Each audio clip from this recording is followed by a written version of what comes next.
All right, hey, you've just tossed up 2 stories for the life and times of Jerry and Jimmy, a little segment that gets us going here, gets the juices flowing. Do you want to start with the 2010 Alfie? Are you doing it, Latsy? Yeah, it's back to Jimmy this week, but mate, I'll give my little mate a plug before it. We played I don't know, it was like round 3 or 4, and the young bloke had gone over to New Zealand. I took him over there for a bit of a trip, and 2 years we went over there, but he scored a hat trick against the Broncos. Jimmy did? Yeah, had a blinder. It was sort of the making of Jimmy Maloney, the beginning of Jimmy Maloney. And what does Jimmy do when he plays well? He celebrates. Okay. So we ended up at, what's that pub that used to be called? Normanby. Normanby. Oh, yeah, it's a good one. Out at Normanby. I don't think there's actually that much of a story, really, with that. It was just basically we ended up, and it just coincided that night was the night that Alf happened to get done DUI. No, but he got up. Back to the sunny coast, and that had followed us being in the Normanby back bar. I think it was Hodjo was in there too, and he egged Alfie on. Alfie loved doing the YMCA, so he's gone into the toilet, got his kit off, and just down to his undies, and jumped on the table. This is the famous photo. Yes, correct. He got up, done the YMCA, and he got done DUI. It was a great story. The Jimmy Maloney affair, and Jimmy was under his arm all night. Oh my God! Jock sniffing.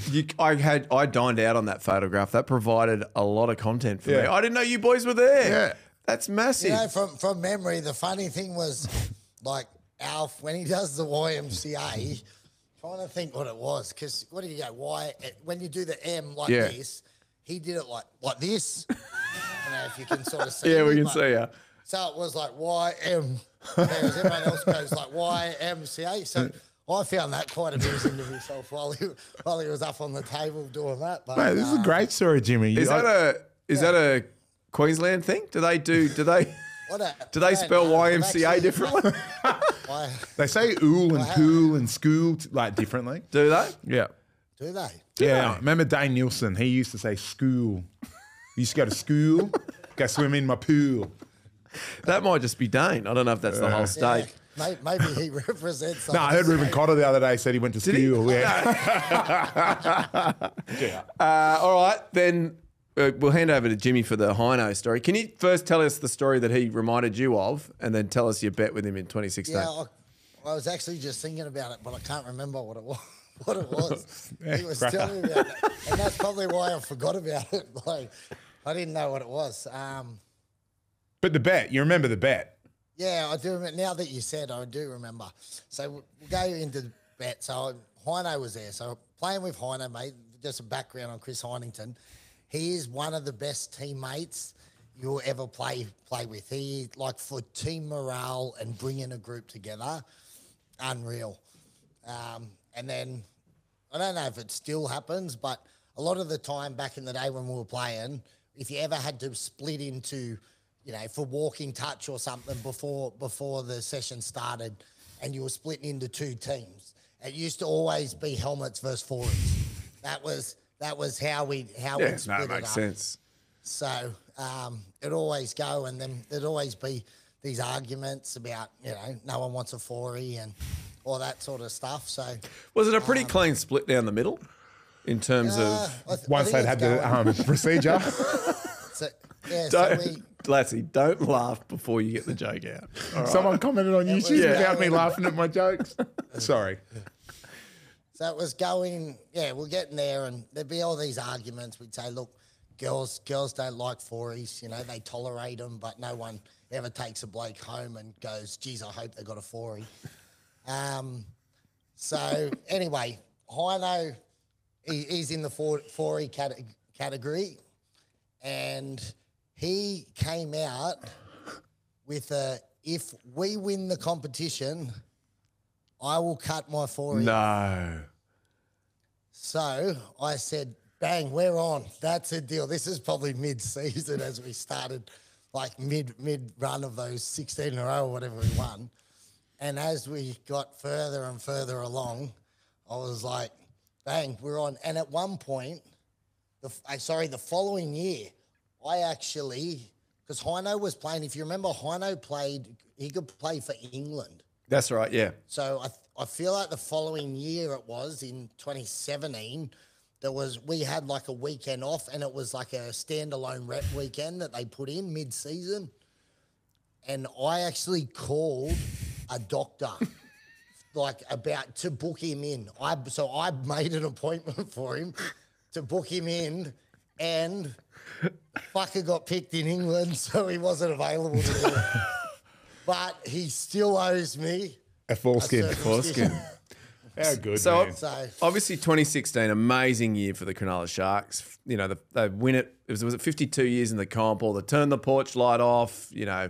Gal, who was such a great servant of the game, gets his title. Are you now telling me that the inspiration for them to finally break that drought was that Chris Heinington to get a helmet? Yes.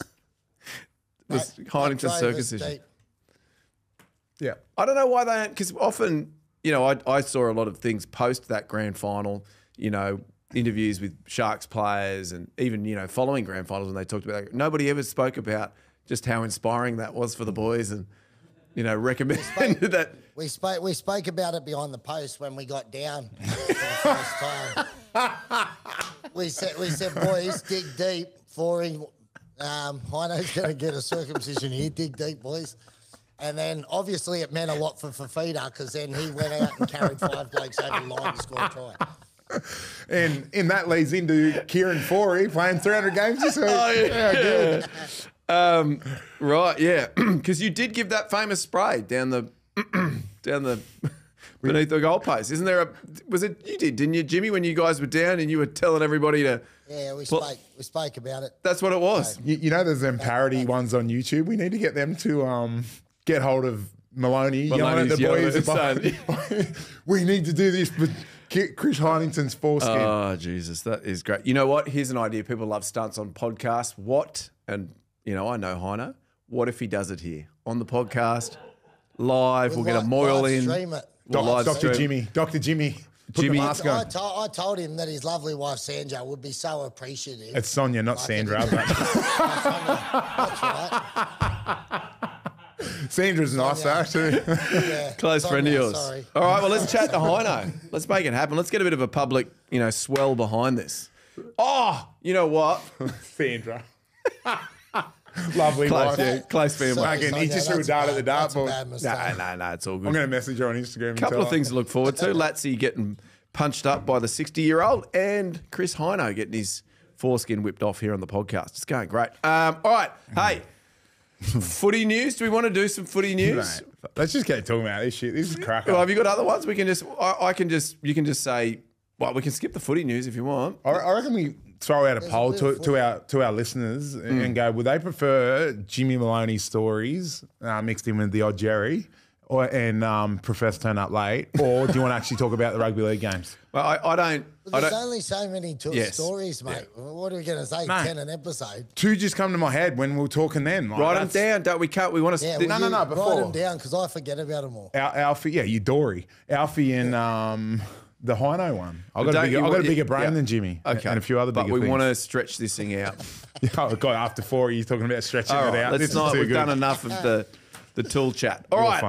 Other footy news. Does anybody want to touch on the Latrell Mitchell thing, or is this not the podcast for it?